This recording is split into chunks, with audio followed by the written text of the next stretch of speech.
Yeah. After I said, no, it's fine, it's just a plastic bag, it ended up being not that. And luckily a bystander was like, here, take my beer. And we poured out a fire with beer. So that was fantastic. Hey guys, thanks for joining. This is the Annex Suspension Podcast, and today we've got a special guest, Joe McGuigan. He is our sponsored driver, competes in the 86Drive Challenge series, has set multiple records in Northern California with his normally aspirated FRS. And today we're here for you guys to ask whatever questions you guys have about track prep, learning how to drive faster on track, just anything you'd like to ask a seasoned race vet. How's it going, guys? It's an honor to be here. Thank you to Grant and team for setting this up. This is a fun thing to do right now. I think this is actually my first podcast I've done, so this is cool. Definitely ask away, but let's get started. What do you got for me, Grant? Where do you want to go? Yeah, so I think you've got a wide range of experience driving, different cars. So I thought there was I thought it'd be kind of cool to compare and contrast some of the cars that you've had on track and like what your favorites are and what it's like, and also give the audience an opportunity to ask you what you think about certain cars that they like or they have questions about on track, or what your experiences are. Like it could be something like I really like the IS300, but it brake fades real quick or something. Just little tidbits that may not be so obvious. Oh man. Yeah, there's a lot of cars I've had the opportunity to drive over the years. A lot of it has to do with the amazing people I've met doing this sport. It's one of those things that every car has its own quirks, and for the most part, you can either drive around or change the car setup to deal with those quirks. You brought up brake fade.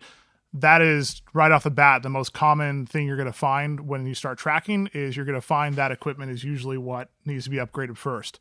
A lot of people, I'm going to get in a little bit of a tangent here with this, but a lot of people think, oh man, I need to go buy tires immediately or buy this or that. No, make sure your car's safe and get out and drive. That's simple. Again, the reason I have so much confidence behind the wheel is because anything that's offered to me to drive, I've driven it. I don't care if it's a minivan or, somebody's Econobox or a hypercar. Whatever I'm given the opportunity to drive, I'll drive it. And then that's the opportunity for yourself to adapt to whatever the car's doing. I started track driving with an IS300, 15 years ago now, however many long it's been. And then got into heavy and MR2s, did a lot of tracking with that, which is still one of my favorite layouts to drive because I don't believe in snap oversteer. But I mean, again, it comes down to get out there and drive. That's what people need to do. Being able to drive and go to the track is what's going to give you the ability to become a better driver and adapt.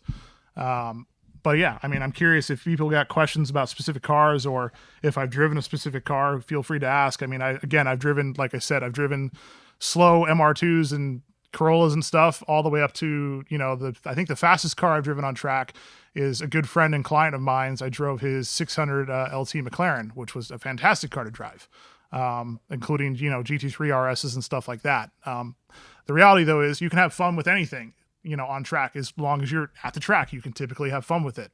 And that's what it's about. And that's why I enjoy doing this. Like I said, I don't ever turn down any opportunity to drive something, assuming I fit. Being 6'3", I usually don't fit in things. You may find me in a Miata for about a lap or two before I get broomstick tested. But, usually it comes down to if I fit, I will drive it. So what's it like driving the more modern production cars? Like you mentioned that Camaro. I read about those cars like on road and track, but I've only ridden as a passenger in just like a base model Camaro. How are these American cars on track? Like, are they doing a good job with like chassis balance, and is it fun for you? It is fun. So my background, I started with Japanese cars, and that's still predominantly what I drive. I had the notion, years ago that, American cars don't turn. One of the first American cars that I ever tracked was a C5 Z06 Corvette. And it was fantastic. It was stock suspension, just some upgrade brakes and tires, and it was fantastic. Now you bring up these modern cars. Modern cars in general have advanced so much that it's hard not to have a good time in them. I've driven newer Vets. I've driven the new Camaro like you talked about, and they all do really well at what they're doing. The engineering behind it's fantastic. Now, granted, I don't have a lot of experience in, say, the base trims like what you've driven, but I've driven 1LEs, ZL1 Camaros. I've driven Z06 of the C7s, and they all have their own individual quirks and stuff. The Camaro, for example, is fantastic. It is a very big car with really poor visibility, but as far as the driving aspect, it's fantastic. It's a great handling car, and you wouldn't expect it looking at the car. It's a big car. You're like, is this really going to turn? And it does its job really well. And again, I'm going to be repeating this a lot. It goes back to, if you have an interest in tracking, as long as your car is mechanically sound, get out there and track. A lot of organizations don't like let minivans and say trucks out there, but if you've got, some fun daily driver, whether it just be, a basic automatic, Camry or Corolla or a nicer car, it doesn't matter. Get out there if you want to try it and learn. Because honestly, I have never encountered a person that has tracked and said, man, this made me a worse driver on the street. You usually are able to become a better driver by doing this track, because you can experience this stuff in a, safe environment with coaching possibly too. Our friend Tyson in Texas says that the one Camaro ZL1 1 PE is insane. I'm assuming he meant 1LE, unless there's a 1 PE. I'm not aware of that. But yes, it is. It's, again, these cars that are these high-end packages like the Z06 or the 1LE ZL1, they are track-focused cars, and you can see it in the engineering that goes into it. It's hard to hop into, it's hard not to hop into something like that and go fast, because the car's so capable. And they talk to you. And even if you don't have a lot of experience, and say you got to rely on, the nannies like traction control and stuff, going back to the Camaro again, I've tracked it with, everything on, I've tracked with everything off. Even with everything on, it's got one of those more modern systems that is not that, invasive. Like, it lets you get away with stuff, but it's not going to let you kill yourself. And again, it goes back to the engineering and stuff behind all this. So my only experience with like traction controls, I had an E46 competition package, which I thought was really cool. And it had that, if you remember, it had that M mode, so you could, drive it a little more aggressively. And I felt like they did a pretty good balance of letting the driver get away with some stuff without being too invasive. But yeah, I mean, what is your experience? Like, have cars gotten better with, running on track with stability control in the last 10 years? And I ask from the point of view of, like, I don't drive modern cars. I'm kind of more into older stuff, so I just don't know. I don't know what it's like. Oh, no. The technology is definitely advanced a lot. I mean, you look at the traction control from, like you said, like 10, 15 years ago, and a lot of that stuff does really hard cuts and really, says, hey, you can't do this. The modern stuff, a lot of the times you don't know what's there. I mean, you look at the, some of these guys that track the GT3s and stuff, they still run with stability control, because the computer is so fast and so good at calculating everything that it helps keep the car stuck. It kind of walks that line of, is it faster if you turn everything off or not? It all comes down to your individual skill and abilities. I still prefer to drive pretty much everything without traction control. I come from, like you said, the older cars where, there's hey, nothing. you want to drive an MR2 in the rain with bald tires, have fun. Or you want to drive this car with a welded diff, on a sketchy road with, again, bad conditions. Have fun. There's nothing to save you. And I miss that aspect in a sense for your everyday car, because it forced people to be smarter and safer. The downside with these modern safe, nannies and stuff is that people can get away doing a lot more dumb stuff at higher speeds. So it's all a trade-off, but that's, a separate gripe about our whole driving system in general. So, but again, it circles back to the main thing. If you have an interest in tracking, just do it. Make sure your car's mechanically safe. Get out there and do it. Come join us. Come find your local, group, whatever you want. Just get out there. That, sitting on the couch isn't going to do anything. So what else we got going on here? You got a few questions? Yeah. So the first two, if you want to say, I can repeat them too, if you want to. Free HTX, or if you want to give Nick a shout out first. Oh, what's up, Nick? Yeah, thanks for joining. We were just talking about you and your guys' love for Assetto Corsa and my disdain for it. We'll talk about that on another podcast, maybe. Yeah, well, maybe we'll link to Nick's video reviewing that, which is hilarious. So, is this free HTX? Yeah. So Free HTX was asking if there's any future development for the S14 or S chassis, and yeah, I'd love to talk about that because so we have covered the S chassis quite a bit, and we found some really interesting things when we did development for those cars. For example, did you know that the motion ratios are very different between the S13 and the S14? Have you heard of this before? I've not heard of it, but it doesn't surprise me when you look at the cars in stock form and seeing kind of what changes were done. Yeah. The S14, I remember the first time I ever saw an S14 stock height, I was like, wow, it's a truck. I could roll under here and do an oil change.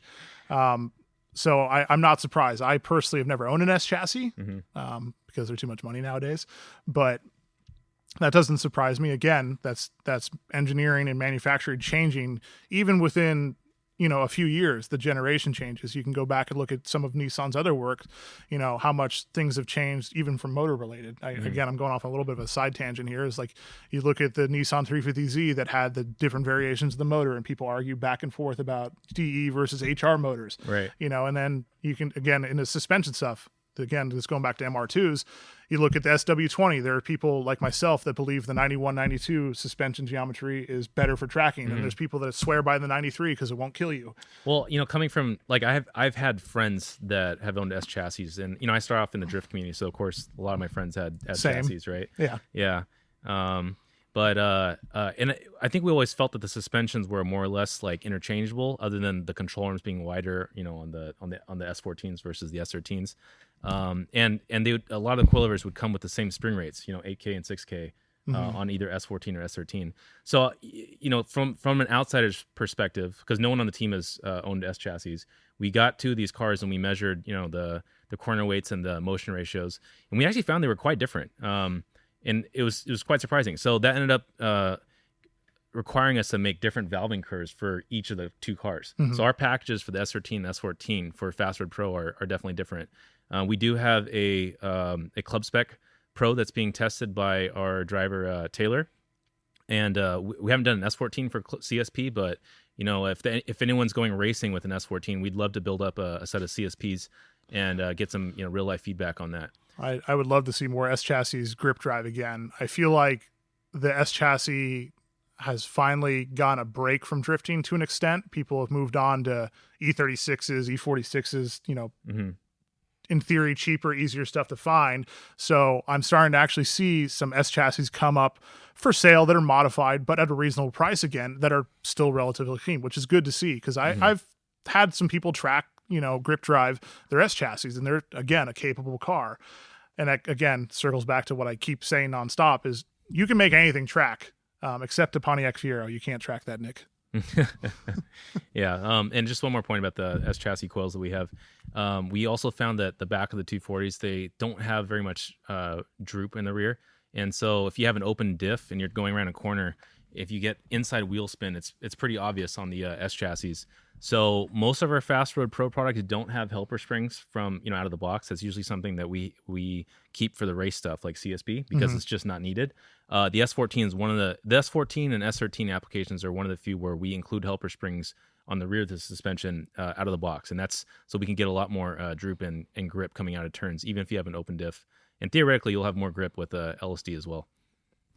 I'll see if my S chassis knowledge is still good or not. Now, I could be wrong. I probably am. Excuse me if I am. I'm a Toyota guy.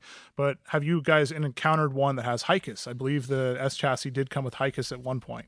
The test card we had did not have HICUS, so I'm not. I think the S13 did. I don't remember if the S14 had it. I'll let someone like Jeff Wilson, who's very familiar with that chassis, answer if he's still in the chat. But that would be an interesting thing to experience too, is like, how would you tackle a car with HICUS? Because, Z32s had stuff like that. Yeah. I mean, so for us, we want to have a product that fits the majority of the drivers out there. So if, when we look at that chassis, if we feel that most of the cars have HICUS, then that's something that we'd want to consider. However, our opinion is most of the cars don't have HICUS. So we wanted to have a more traditional setup, designed for that. And I think people that are tracking are probably not going to want to have HICUS, right? Like it was kind of a fun, concept in the 80s and 90s, but you don't really see it too much these days. Well, yeah, yes and no. I mean, you look at the GT3s and stuff; they have rear steer. Back, a lot of the hypercars have rear steer to help balance everything out. That's true. Looks like Jeff verified I was right. S13s did, and S14s did not. Gotcha. And that goes back to another car that had an interesting rear steer setup that I think you guys have already dealt with this platform before, but it is the FC, the RX-7, that had those rear steer bushings. The bushings, whatever they were. Yeah. Oh, there you go, right there. It looks like TJ OMG asked if there's any future products on FC. That's up to Grant, but personally, I'd love to see it. I've had experience with FCs in the past. I know a lot of really great drivers that have RX-7s. I'm going to give a shout out to Lexus King, one of the longest guys I've known for drifting. He's had FCs and still has multiple FCs, so he's definitely a guy that knows his way around that type of chassis. So we can probably split this up. So some of the questions from the audience, I think they're looking to get some product info from Annex. I can definitely speak to those points. Okay. So for the FC, we do have a kit that we've developed for Fast Road Pro. We are also open for someone if they want a CSP product. We'd love to build up some racing suspension if you are competing, actively, or even for time trials, or just weekend racing at the track. We'd love the opportunity to build some club spec pros for the FC. But yeah, short answer is we do have Fast Road Pro available for the RX-7 FC. You have RX-8 stuff too, I believe, right? You've already dealt with that chassis or not yet? We do not have RX-8. Oh, you do not? Yeah. Yeah. That's another car I feel like is starting to regain popularity again because they've gotten really cheap. Like you can find RX-8s for under $5,000, which, it's a rotary, it's going to break this or that, which it doesn't. I have multiple friends that keep up rotaries great. I have personally driven this one car at least 2 or 3 times on track and it hasn't broken with me, and that's pretty good. Our good friend Rocky is I think it's the Koki model or the later model of the RX-8, and he's gone to Buttonwillow a couple times with it. And I got to ride with him on track, and like the car's a lot faster than I thought it'd be. Like even straight line. It's a big Miata. It's just a big Miata, which is why I like it because I fit. No, it seems like a totally fun car. So we don't have an application for the RX-8 yet. However, as usual, if there's enough people that are asking us for a certain application, we can prioritize it higher on the R&D list. Yeah. What else we got here? So WeebSpeed's asking, what is Annex's experience with autocross setups? How different is it to I think it says full track? Yeah, from track experience is what he's asking. Okay. So we haven't built a setup specifically for someone competing in autocross. However, Tyler Colgate on the R&D team, he's a regional champion in autocross, and so he brings a lot of experience to the team for that. So we have incorporated some of his experience on how to get a car to transition quicker into our products, because I think for autocross it is really important that you have quick transitional speed. So that's an area that we're focusing on and continuing to develop. So I think from the shocks point of view, there are certain things that we could tune differently for purely an autocross setup. And we welcome the challenge if someone is looking to compete at a high level in autocross, and we'd love to build some setups to test and verify. Do you have an experience with autocross, Joe? The only time I've been to autocross twice. One time was where I actually drove. The first time I went was with a good friend of mine, Zishan, in his, I think back then it was his Acura CL 3.2 liter. And it was hilarious because, we did the whole course walk and everything, and he would set a fast time, but he would screw up the lane changes and the time wouldn't count. Yeah. And that was really my first and really only experience with autocross. And I was like, I'm going to stick to tracking or go-karting. The only other thing I did is years ago, I did the Ford autocross launch that they had when they first introduced the Focus and the Fiesta. And I did that, I think, at Golden Gate. Was it 2.2, Nick? I think it was a 3 liter, but maybe I'm wrong. Anyways, for Z's car. But yeah, I did the Golden Gate Fairgrounds autocross with the Focus and Fiesta, and that was fun. I set one of the fastest times that day. And that was really, aside from that, it's my only autocross experience. Mm-hmm. I've luckily been, blessed with having a lot of great people to work with throughout the years, where I've been part of all sorts of different track organizations. So a lot of my seat time outside of go-karting has been purely track day stuff. Would I want to try autocross again? I guess if given the opportunity. but full track's fantastic. So, Again, so from your experience as a fast driver on road courses, how do you feel you need to drive differently to be competitive in autocross? Did you get a sense for that in your time? It comes back to what you said. You've got to be able to handle these fast transitions. Weight shifting and being able to control that is a major part of autocross, because you're constantly moving the car around. The car really never settles.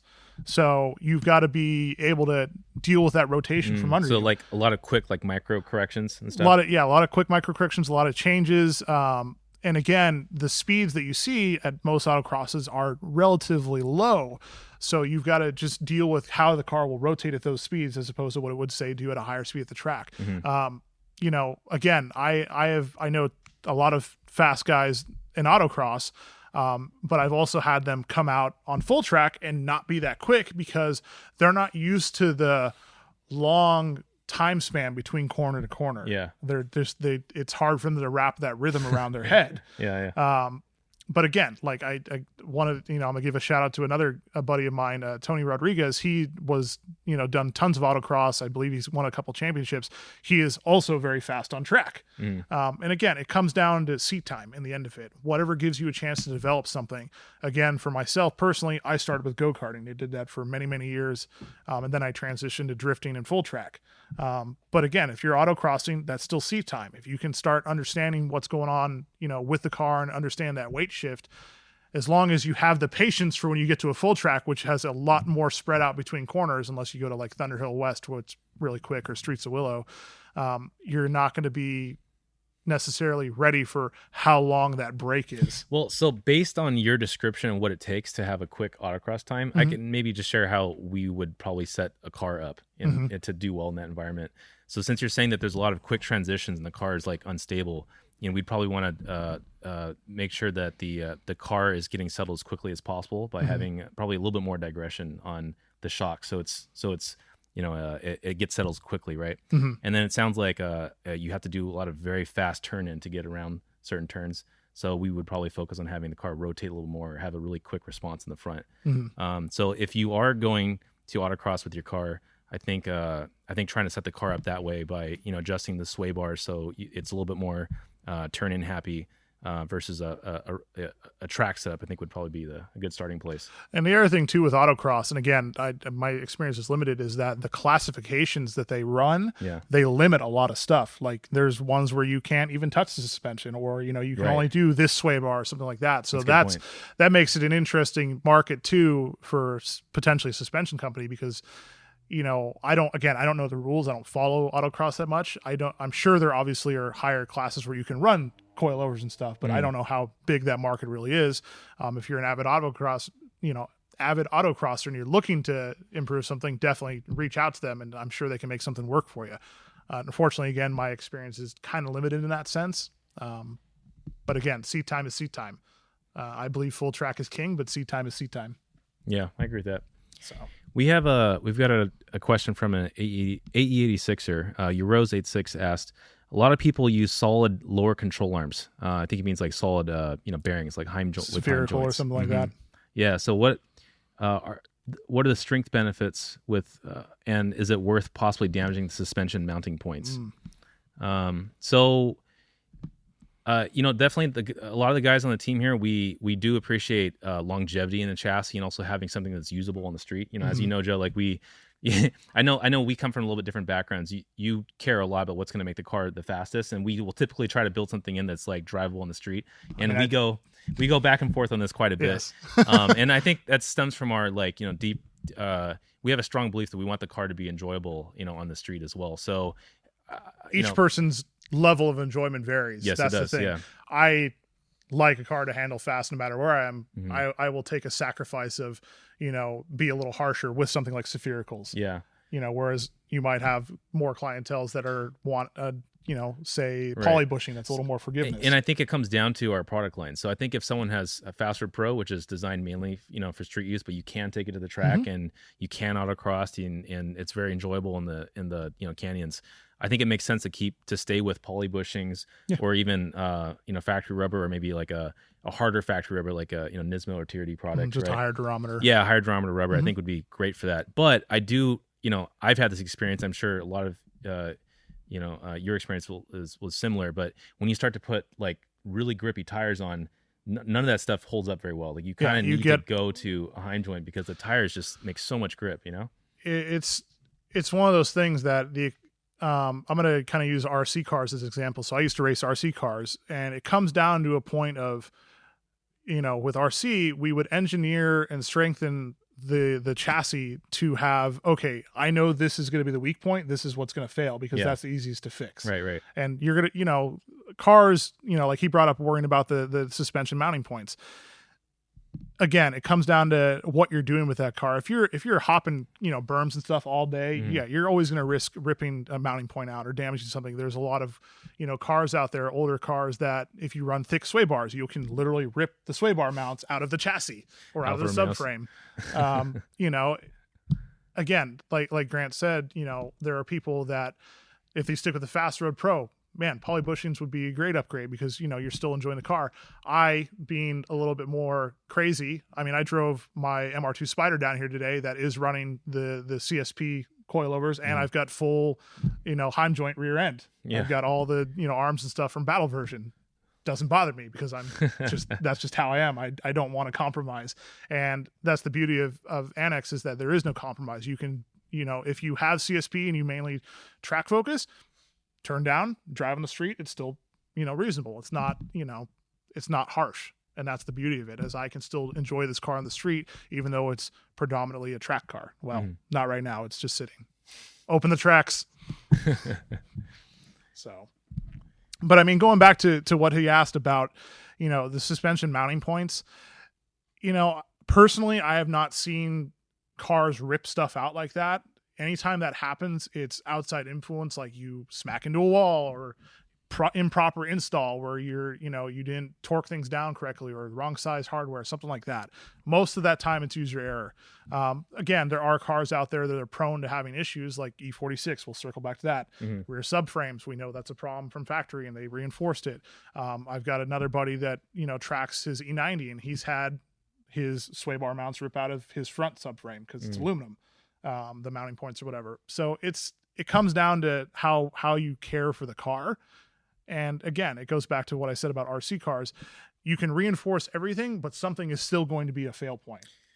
Gotcha.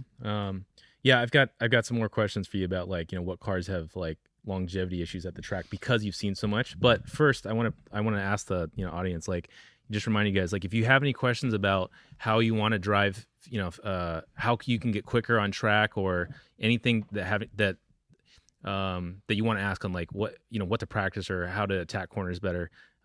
Please make sure to reach out and see if there's something that Joe can help answer. Soon too, we should talk about 86Drive challenge. Okay, that's a good idea. So yeah, since you've seen so many cars on track, are there some that you regularly know, okay, this car is going to have issues, and you pull the driver's side, hey, you might want to, upgrade that mounting point because this happens? No, I usually, as far as that type of things, I don't see that much. There's not much that you have to persuade in that sense. Unless I own the car, then yes, be afraid of it. Make sure subframes are tying down. Don't build cars at 3 a.m. Otherwise you leave stuff loose. No, but really the biggest thing for anyone as far as prepping, especially these modern cars, and this will kind of lead us into the 86Drive challenge and whatnot, is making sure the car's engine can perform safely. So FRS, BRZ, 86, whatever you want to call it, the twins, triplets, whatever you want to call it nowadays. The most common thing that people are told to go get is an oil cooler, and that's because you need it. If you're going to track it consistently, especially in hotter weather, you want to run something like that because you want to protect the motor. As far as suspension stuff and everything, really there's not much that I see go wrong with all the cars I see out there tracked. You've got your common stuff. So Miatas, wheel bearings are a common fail point because On which cars? On Miatas. On Miatas. Older Miatas. I don't know if the NC has that issue. ND is so new. I don't think anyone's had an issue yet. But I've got tons of Miata friends that bring the cars out and yeah, Nick's got some commentary. He's got some comments. I'm sure he does. But where was I lost my train of thought there because Wheel bearings and wheel Miatas. bearings. So there are common stuff which you can find on the thread, or just asking people, like I said, Miatas, wheel bearings. I got guys that bring spare wheel bearings and they'll change them at the track because it's a wear item. S2000s, they're known to crack the rotors all the time because they're just, it's a very thin rotor, and if you don't cool it down properly when you come in the pits, you can crack it. Even if you do, it's That's still like that's like the main consumable for S2000s. I think, right? is brake rotors next to motors if you don't take care of it. But again, it comes down to how prepped and everything is. And again, don't fall down that rabbit hole, which I see all the time, and I'm guilty of it too, of, oh, okay, I want to get this. Oh, now I want to get this and this and this. And then you've built a car that by the time you can track it, it's too hard to track, and you get frustrated and you give up, or you just spend all your money and you never get to the track, period. It's one of those things of, well, I'm already in here, I might as well do this and this and this. I'm guilty of it too. I'm dealing with that right now with all of my engine builds for all my old Toyotas. I'm just like, it's That's hard. slippery slope. Let's do this. Yes, it's a very slippery slope. And I don't slide anymore. I just literally dive off the deep end with that stuff. But take my advice, don't do that. Make sure your car is mechanically sound, and get to know people. That's the biggest thing about doing all this that I love, is all the people that I consider really close friends and family, I basically met doing this through tracking. It's a great community. There are people that butt heads throughout everything. Everyone's got different opinions, but for the most part, everything's really open and willing, to help each other grow and whatnot, whether it be coaching or car setup advice, or, what to watch out for on that specific car. Like I said, Miatas, if you're looking at Miatas, if you haven't already seen, plan on bringing wheel bearings at S2000, plan on bringing rotors, even if it's just basic O'Reilly's rotors, because that's, it's going to be consumable. Why are you going to go out and buy like this fancy slaughter rotor if you're going to still go through it? Corollas have a spare 4AGE laying around. Or make sure you go visit a proper, mechanic for something like that. Go visit Ezekiel at an auto house if you have a Corolla. Make sure it's good to go. I used to carry wheel bearings in my glove box in my Corolla. Yeah. You can carry a spare 4AG in a hatch, I think. I don't know about a coupe, but or actually a spare T50 unless it's been fully rebuilt. So we've talked about Annex's involvement with 86Drive Challenge. How was it from your perspective? Since the beginning all the way to where we're at now. Like, what was your take on the whole on that journey with 86Drive, or just Annex, or just Annex's involvement with you and with 86Drive Challenge? It was fantastic. I mean, for those that are watching, I've luckily had the honor of knowing Grant for, I'd say, probably a decade now. Yeah, it's been that long. It's been a long time. Yeah. From picking up parts late night at his house, to just track stuff. God, it's been so long now. I don't remember how we really got on it, but it started off with the fast road and just testing that out and going out immediately, seeing an improvement and being able to, work with each other and do some spring rate changes, some valve changes throughout the year. Yeah, actually that I kind of forgot about that, but that was a learning experience for us, because we originally wanted to take Fast Road Pro and go to the track with you and see okay, so we want to see how it does in a purely racing environment. And I think our take was it was for at your level of driving with Yokohama AO52s and grippy tires like that, it was okay, but we definitely needed more spring rate. I think the valving was all right, but it's just there wasn't enough spring to support that car, right? Correct. I mean, it comes down to the level being driven at.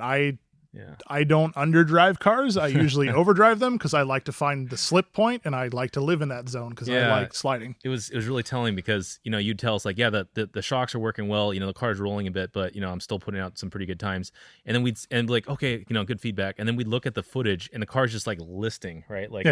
It's with those tires and at that speed, it was just too much for that suspension. Yeah. And I'm gonna pause you real quick, because that brings back to the point I said about this rabbit hole and everything and buying sticky tires. You go out and buy sticky tires, then you're like, oh man, this thing rolls a ton. I don't like it. I need to, then I need to buy coilovers. Then I need to upgrade my brakes. Then this, and this. It goes back to what I said about avoiding that rabbit hole. And the number one way to prevent that is don't go out and buy The you know, grippiest the tires, right? grippiest tires. Don't go out and start off your first track day on RE71Rs or AO52s. Start with the tires you have, assuming they're safe. You know, that's really interesting because that's contrary to a lot of the advice that people have online. You know, Mm-hmm. like if you see Facebook threads, like people say, oh, what should I buy for my car to start going tracking? Everyone starts off with tires, right? And, you know, safety stuff like brake pads and fluid. The brake pads and fluid, yes, I stand behind 100%. Mm-hmm. But again, there's no point if you don't get out there. The first thing you should buy is that track day to get you out there, because you may build all this and then go out to the track and realize, man, I hate this. And we all know cars are not an asset usually. They're usually money pits. So, you know, you're going to spend all this money and then you're going to hate cars even more so. That's a great point because, you know, I brought our test mule out, the FRS, and we had an early set of Fast Road Pros on there. And we went on to... Is that Thunder Hill West? This is at Sonoma. Sonoma, yeah. okay. And then I hopped on track and I just had some, you know, street tires, you know, a typical tire that we thought a customer would be running, right? And I went out on track. It was a Nexon. I don't remember the model number. Yeah, it's not. I remember when you were out. It's like there, you know, Nexon like 3000 or whatever something. It was called. It's like a summer tire, but not their stickiest one for sure. And I remember having a really good time because like there wasn't a whole lot of grip, but it felt right for the suspension. You know, like I felt like if I had grippier tires, it would not have been as fun. But since the tires matched the suspension, which matched how I drive the car daily, it was fine. And that goes back to what you said about our experience starting with the fast road.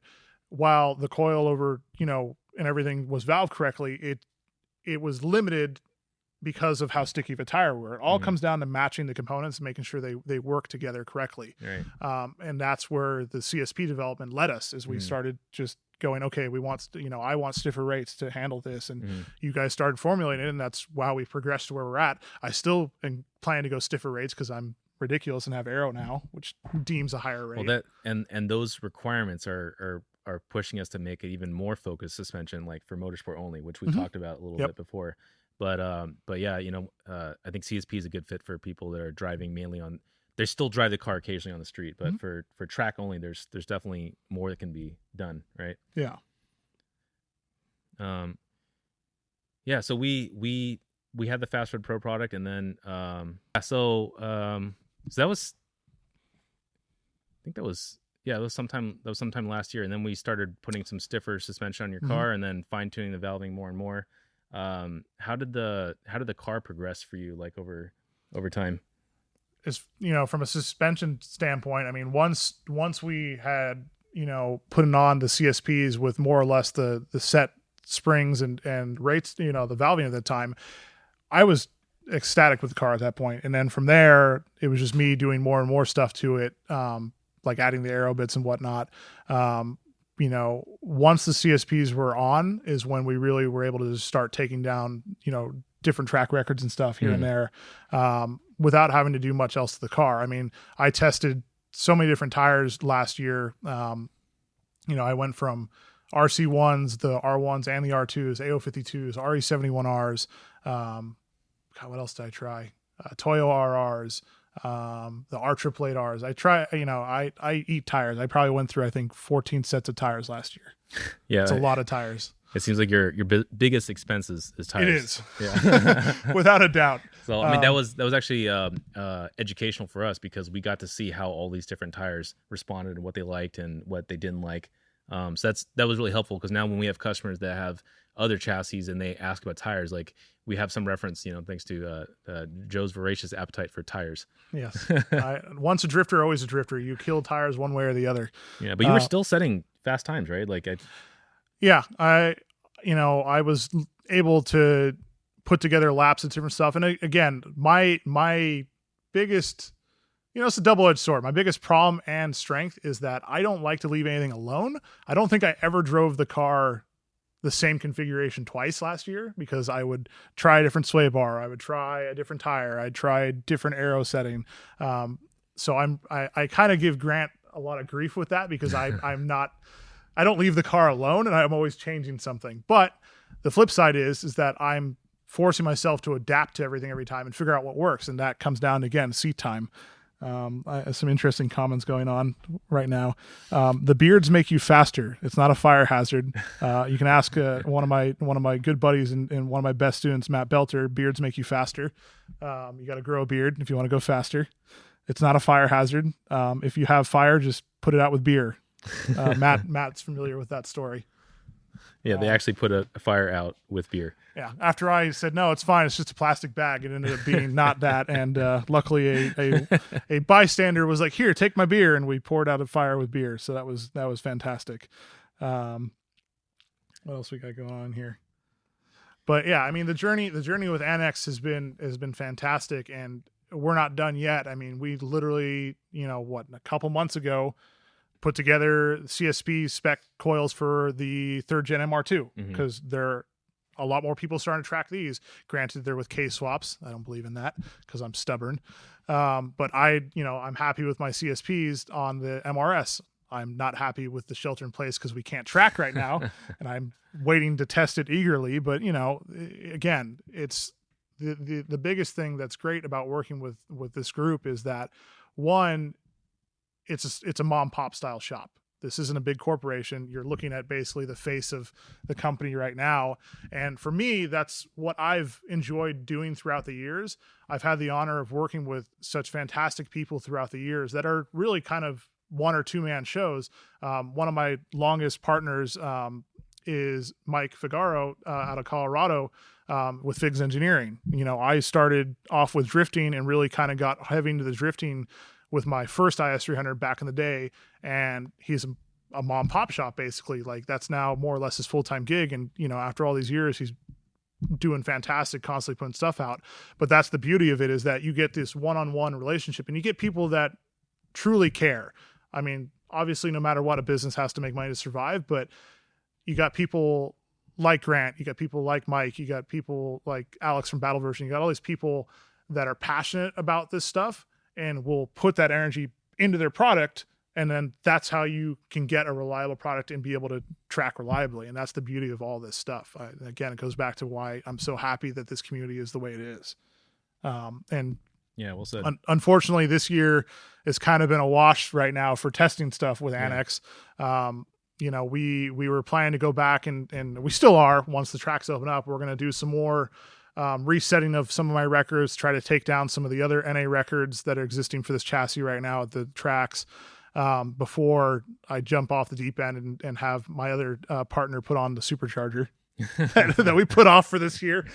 But yeah, it's been a great process. And again, I can't wait to see what the future brings for that.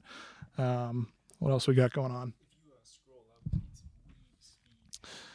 Wes has questions. What has he got? Yeah. Let's see here. Have you ever gone back to basics with setup/driving, considering how often you change your setup? Do you ever lose sight of your baseline or goal? I have done some resetting of stuff. I don't do that often. I probably should do it more, mainly because I just keep changing the car. It is good to go back to a baseline and just see how you as a driver have progressed. And you may go, oh, okay, where this car understeered a ton in stock form, I can now control that and reduce that. And that in turn makes you a better driver. And again, this circle back to what I keep saying all the time is don't fall down the rabbit hole, because you will over-engineer the car and the car will be here, you'll be able to be here, and then it's going to take so long to close that gap. One of my buddies and I years ago have always said, to progress, you want the car to be just a little bit above your skill level. And then once you get to that skill level to where you're controlling that car, raise the car's limits some more and then just slowly progress it. Don't have this huge gap. But yeah, going back to a baseline, it really actually will help you out, because it'll give you an opportunity to realize, oh, wow, okay, I've adapted. I can adapt to this setup now. And that comes down to what it is being able to adapt to different things on the fly. And again, it goes back to why I personally love driving whatever I get my hands on, because I'm forced to adapt it. I will try to find the limit right away and how to deal with that limit. So here's a good question. Another good question. eMig20 is asking, do you have any recommendations on how to get used to the rear end getting loose outside of tracking or drift events? Well, outside of tracking and drift That's a lot. events, this isn't a drift event, but you can definitely get some coaching. I'm going to give a plug to him because he's basically been my rival and best friend for driving for many, many years. Is check out Fast Sideways with Nick Romano. He's very, very well-known driver, done stuff throughout the years. Can drift finally. I remember when we first started drifting, it was great. But if you want to learn how to deal with slip, and get the rear end loose, really doing one of those days like the Fast Sideways event or just doing a local drift day is really the best way to do it. Is the safest way. Short of go-karting, if you do a lot of indoor go-karting, like what a lot of my background is, go-karting will teach you how to deal with slip a lot. Given that there's really no suspension short of the flex in the frame and the axle, you will rotate a lot. And if you get used to that rotation, that will help you translate to what your car does in real life. I just want to mention, I think Nick's school Fast Sideways is pretty unique because it's focusing mainly on oversteer and how to control it, right? And how to develop speed with that. It is understanding the weight shifting and Okay. how to feel what the car is doing around you. And that's the biggest thing. Yes, there's a lot of oversteer involved, but it's not a drift school per se. It is how to, maneuver a car, how to weight shift that car. And that's what matters, is being able to understand what that weight's doing. And again, this circles back to the seat time aspect and why I'm so comfortable of just hopping in whatever and driving it fast, is because I have a good feeling of what the car's weight is doing.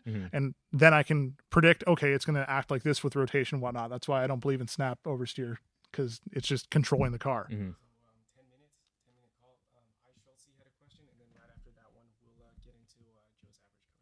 I Schulte? You scroll up. Oh, okay. My beam's 8.6. You see that? Might have to go up more.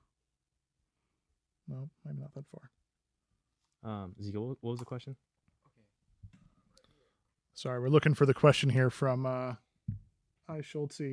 Grant, any tips on stabilizing the rear end on my Beams 8.6? When pushing it in first and shifting to second, the rear loves to kicking out. Yeah. So the beams in particular. So we're talking about the A86, and there's a very popular engine swap where people put a larger 2-liter called the beams into an A86. Blacktop beams, I assume, from an Altezza. 3SG. That's right. I've got experience with that. Oh, that's right. Yeah, you can talk. We'll talk about that one next. But so that puts more weight at the front of the car, and the engine also has a lot more torque.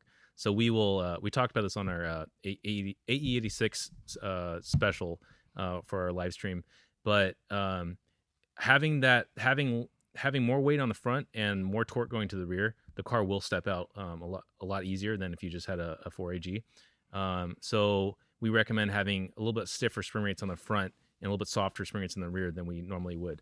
So, for example, if someone would be using a 7K and our 4.7K rear spring on the Corolla, if someone has a beams, we'd usually step them up to an 8K in the front. That being after that, you can run a stiffer front sway bar and keep the rear stock, or you could delete it entirely, but I think just a stock bar is probably plenty. But I would focus with those two changes if you have a beam swap that you put into your car. I mean, it's also going to come down to other factors too. Like if you shift anything really hard out of the gate, you can get right. Something to lose traction. I mean, that comes down to some driving ability too. But yes, with the 4AG. Supercharged 4A or a blacktop 4A, you can. Yeah. So that's a good segue into real quick note on some of your crazier projects. But I think one of them that was up there was your supercharged beam swap into your IS300. Yeah. So I'm probably one of the few people in the world that's dumb enough to remove a perfectly good working 2JZ multiple times. So my first IS300 was, I removed the perfectly working NA2JZ to do one of the first manual swap 1UZ, dubbed the IS400 years ago, with a few of the partners that, people I met throughout the year. Shout out to, Tanner and Brandon and all the people involved with that. But so we did that. That worked for all of a couple events because the way the exhaust was routed caused the motor to blow. And then I went the right route and did 1JZ. Fast forward to, a couple of years ago now, I bought another IS300, a red one that I was tracking consistently because my first gen MR2 was down. That's my problem. I tend to, when I break something, I go buy another car until that breaks and then buy another one instead of fixing it. But my red IS300, I had the transmission brake at Thunderhill West after going through at the time, the much higher berm at turn 3. Drove home with about 2 gears working. And instead of, doing the smart thing and just getting another transmission, I decided to go off the deep end, and I bought a Beams motor, which is what the IS300, aka the Altezza, came with in Japan, and went through the ability of putting that in and dealing with the swap part of that. Got that running with ITBs, thanks to an AEM V2. Worked reasonably well, minus the idle issue, because there's really no way to control the idle with ITBs. And then 2 months later, with that running, one of the importers that I've worked with in the past got a front clip in with another Beams motor and a Blitz supercharger, and I was like, let's do this. So I bought a front clip with no plans of getting it home. Really, I wedged it in the back of a truck, was a pain in the butt to get it out because I had to return the U-Haul that same day. Proceeded to put that supercharger kit on the motor that was in my car. So getting rid of the ITBs from a blacktop 20 valve, I went back to, normal intake to run the supercharger. Ran that for about 2 events before I think I lost a ring, because oil pressure went to like 120 PSI and shot oil everywhere, and had dead cylinder. So we have a few minutes left. Left. Yeah, there's a couple questions here. So Weave Speed really wants to know, like, how do you know when you're at the limit of the car? I saw that question. And so there's a couple ways that I recommend going about this. One, if you have someone that you trust that is, say, a pro driver or a really veteran driver, have them drive your car. If, again, this is all strictly up to your discretion, and see where they land the lap time. And if it's, still a huge gap above where you're at, then okay, the car's still not the limit. I'm the limit. I need to develop. Or, if you truly are at the limit, what you're going to start seeing consistently, and what I always push for myself, is I look for consistency. How close can I hit my best lap time every time? And that kind of goes back to my whole coaching philosophy, is we want to take your 80% driving and make that so comfortable that is now your 60% level. And then now your new 80% is faster than your old one, and we're going to keep working on that consistently till it drops down. Eventually, yes, the car is going to become the limiting factor. I've experienced that, with the few of the cars I have. I can sit there and turn lap and lap and lap over and over again within, a couple tenths or less of my fastest lap. And from there, it's okay. Do I add more power? Do I go even stickier tire? Do I go to a different chassis completely? There are limits to it. The whole Fujiwara zone and that stuff, if you're an Initial D fan. I mean, yes, that I believe that exists to a extent. There is a point where the car becomes an extension of yourself, and that's the limit. I mean, that is what it is until you improve the car further. But I'd say the safe, the most notable way to do that is, again, give someone else that you trust the ability to drive the car real quick, have them sign a disclosure, whatever you want to do to protect your car. But again, it gives you a good idea. Again, if this is somebody that is a veteran driver, a pro driver, somebody that you acknowledge is fast and you want to get their feedback, that's a good way of knowing, okay, hey. So you can see where they're at versus where you're at. So you'll know how much is left in the car versus yourself. Right? Exactly. Okay. And actually, and speaking of yourself as a driver, so if, it sounds like coaching is really important for someone to be able to progress, right? Can you talk a little bit more about your company and how specifically you've helped drivers become either safer and especially faster on track, and kind of talk about how your services can really help someone progress quickly? So again, no matter what, number one time is always seat time. If you're not out there driving and practicing, then there's no point. The only thing relatively close to that is proper coaching. And the thing is, with my program, the company I started, Average Joe's Coaching, is I don't really have a planned out, regiment for each person in general, because I adapt it per person. And that goes back to my experience of being able to just hop in whatever I can and find the limit. You have to be able to adapt to your clientele and understand what it is they're after, what their weaknesses are. And again, some people are going to advance a lot quicker than others. It all comes down to how willing you are to listen to the advice being given to you, and your willingness to try new things and trust somebody. So can you give us an example of, like, when there was a driver that you knew that would need a different approach and how you had a successful outcome? Let's see here. I mean, I'd say probably one of not success stories, but one of my best person that I've worked with throughout the years and really had a joy to watch him progress is my buddy Matt Belter, who also does the 86Drive challenge. When we first got going, he was a hammer similar to me, because very, very rough around the edges when he first started off. But through everything we've done and his ability to understand the different points I'm throwing him, he's been able to refine and polish it to now, this season he's running a different setup and Power Matters. And we've actually had some fantastic battles, where we've finished within a couple tenths of each other. And that's the beauty of it. Where was Matt? We'll have to end this quickly, but where was Matt when you guys first started versus where he's at now in terms of driver skill and ability? His ability has definitely gone up, and where that comes from is having the confidence, working with somebody and being able to have them understand what you're showing them helps build that confidence, but you don't want to build it in a cocky way where you're going to full send it into a wall or something. You want to give them the tools and confidence to be able to understand what the car is doing. A lot of my coaching is stemmed from feel. We're not, I don't analyze, aim or any of the lap times necessarily until they really are in a state where I trust that they understand what the car is doing. Because if you can't understand what the car is doing, I could sit there all day and tell you, okay, hit that apex here, turn in here, whatever. But if you can't understand what the car is doing from underneath you, and power does matter. I'm not a liar, Nick. You gotta, if you can't understand what the car is doing underneath you, you're never going to be comfortable without that coach in the car. And that's the thing, how you do successful coaching is you want to have that client be able to go, oh, okay, I can go out there and I understand what you taught me and be able to practice on your own. I mean, for all of us that are coaches, sure, we'd love to be in our, with our clients every day, every tracks, because, that's how some of our income is based. Yeah. But how we truly can measure it is if you see the progression of that person when you're not in the car. And again, seeing somebody like Matt, who I've worked with for a year, do that. Another one of my clients, same thing. I coached him starting off in a Jaguar and coached him in his, his wife's Cayman. I've coached him in his McLaren. Like being able to drive all these different cars, it makes you realize like, okay, wow, this is my limiting factor. This is my limiting factor. And then you can give that feedback and watch them progress. So again, it goes back to my main point is you're not going to grow if you don't get out there and drive. Get out there and drive, get the seat time. And again, look for a proper coach. There's tons out there. Again, I love to promote and get more clients, but there's tons of people out there.